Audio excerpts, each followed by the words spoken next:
मी आज मुगाची डाळ आणि तांदळाची खिचडी करणार आहे। तर त्यासाठी मी घ्यायला 1 वाटी तांदूळ आहेत ना, जे मी रोज भातासाठी वापरते वाटी, त्या वाटीने 1 वाटी तांदूळ घेतलेत आणि पाव वाटी ही मुगाची डाळ घेतली आणि धुवून स्वच्छ 3-4 वेळा धुवून हे मी पाणी काढून ठेवलेलं आहे। याला 10 मिनिटं आलीत काढल्यानंतर। आता याची फोडणी करण्यासाठी काय तर मी हे तुपात करणार आहे। हे बघा तूप घेतले, नंतर 1 कांदा, 1 छोटा टोमॅटो, लसणीच्या 3 पाकळ्या बारीक चिरून घेतले, हा कढीपत्ता आणि मी याच्यामध्ये मिरची नाही घालणार आहे। तर हा मसाला, आमचा जो मसाला आहे ना, हा मसाला घालणार आहे। मिरची घालून पण छान लागते। एक दिवस कंटाळलं तर मिरची घालून करायचं किंवा एक दिवस हा मसाला घालून करायचं आणि ते बाकी त्यासाठी मोहरी, जिरं, हिंग घालणार आहे। तर आता मी फोडणी करून घेते। हे बघा माझा छोटा कुकर आहे, तो कुकर मी गॅसवर ठेवला आहे गरम करायला। आता मी त्याच्यामध्ये तूप घालते अंदाजाने, कारण थोडाच आहे भात, जास्त 1 वाटी भाताची खिचडी आहे। हे एका माणसाला सहज पुरेल एवढंच आहे। तर हे तूप तापलं, कारण कुकर तापलेलं आहे। आता जरा तूप आपण तापून घेऊ। तापलेलं आहे तर त्याच्यामध्ये मी अर्धा चमचा मोहरी घातली आहे, नंतर अर्धा चमचा जिरं घालते, नंतर चवीप्रमाणे थोडासा हिंग, ही कढीपत्त्याची पानं, लसूण, नंतर हा कांदा आणि टोमॅटो।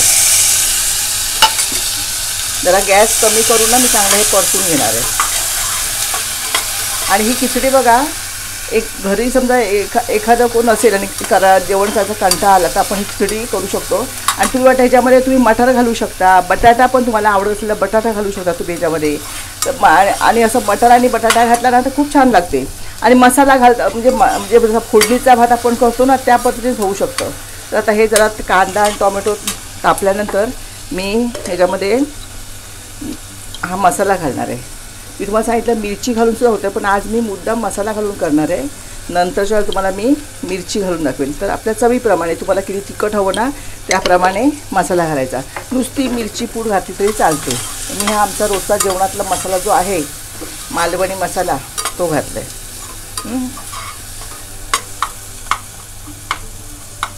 जरा आपण हा टोमॅटो जरा मऊ करून घ्यायचा आहे। तर आता याच्यामध्ये मी मीठ घालते, म्हणजे टोमॅटो पटकन मऊ होईल। चवीप्रमाणेच मीठ घालायचं आहे आपल्याला हवं ते। आणि नंतर मग आपण जेव्हा पाणी होत ना तांदूळ परतल्यानंतर तेव्हा वाटल्यास तुम्ही बघून घालू शकता।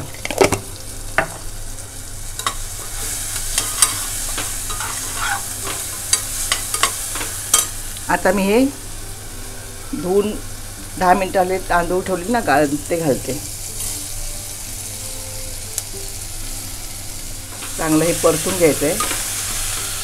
आणि याच्यामध्ये पाणी घालताना एकदम सोपं आहे। जर पण भाताला कसं 1 वाटी आपण भात घेतला, तांदूळ घेतले तर काय करतो, तर एक माप असतं आपलं की नाही, त्या 2 वाट्या आपण पाणी घालायचं असतं। 1 वाटी जर तांदूळ घेतले तर आपण घालतो 2 वाट्या पाणी घालतो की नाही, शिजण्यासाठी। चांगला भात मऊ व्हायला लागतो त्याच्यासाठी। हे बघा झालं आहे। आता मी याच्यावरून थोडीशी कोथिंबीर घालते। हळद घालायची राहिली, विसरले बघा। थोडीशी हळद घातली की आणखी त्याला चांगलीच कलर पण येतो त्याला चांगला। आता हे परतून घ्यायचं आणि मी भाताला घालते पाणी ना त्या पद्धतीनेच पाणी घालणार आहे। हे बघा मी जेव्हा 1 वाटी तांदूळ घेते ना मी, तेव्हा जसं हे 1 ग्लास आणि अर्धा ग्लास मी पाणी घालते। आणि ही खिचडी आहे ना, जर आपल्याला आजारी माणसाला द्यायची असेल की नाही तर थोडीशी अशी मऊ लुसलुशीत केली ना तर छान लागते। मग त्याला पाणी जास्त घालायचं। तर आता मी गॅस मोठा करते आणि ह्याला 2 शिट्या करून घेणार आहे। हे बघा आता हे पाणी घातल्यानंतर आपण घ्यायचं मीठ चेक करायचं, थोडंसं आणि मीठ घालते। आणि नंतर गॅस एकदम फुल ठेवायचा आणि ह्याला 2 शिट्या करून घ्यायच्या, कारण आपण तांदूळ भिजवून ठेवले होते म्हणा। तर भात करायचं असेल तर मी ना 3 शिट्या करते, पण तांदूळ भिजवून ठेवल्यामुळे मी आता ह्याला 2 शिट्या करणार आहे।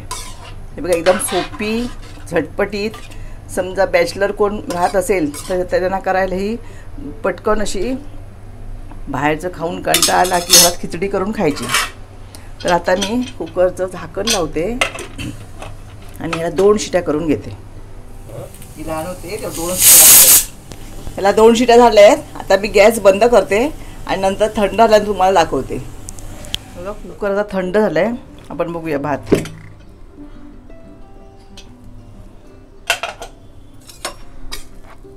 हे बघा, तुम्हाला ह्याच्यापेक्षा जर म्हणजे पातळ हवं असेल ना तर आपण थोडं जास्त पाणी घालायचं. मी हे बरोबर 2 वाट्या पाणी घातलं होतं, 1 वाटी तांदूळ असल्यामुळे. चांगला सुवास येतो ह्याला भाताला. तर हा आपण म्हणजे आमटी करायचा कंटाळा असेल तर पटकन हा आमटीचा कंटाळा आला तर आपण पटकन हे मुगाची खिचडी भात आपण करू शकतो.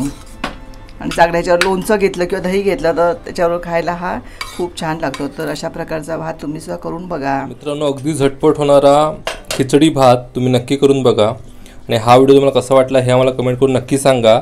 तसेच चॅनलला सबस्क्राईब करायला मात्र विसरू नका. धन्यवाद.